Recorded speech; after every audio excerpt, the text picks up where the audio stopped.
All right, this morning in Your Money Matters, let's just talk for a bit about prices and inflation. I want to start behind me by showing you the average price of a dozen eggs in the northeastern U.S. the past few years. As you can see, inflation brought it way up, but it came back down eventually because that's what prices do, right? Not really.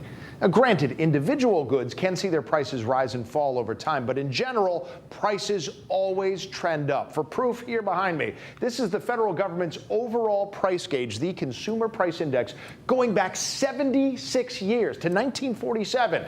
How many prolonged dips in prices do you see? Maybe one right there? Not many.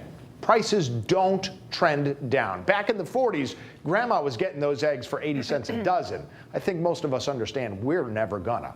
So if you are currently getting squeezed at the checkout line, where is your relief gonna come from?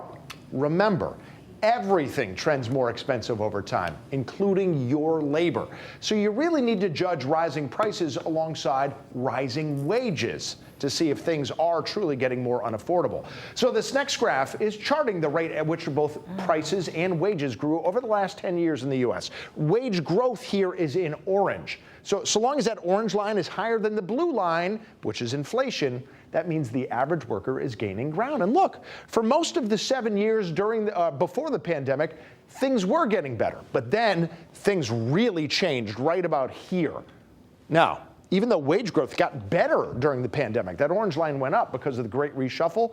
As you can see, the blue line, inflation just chewed it all up.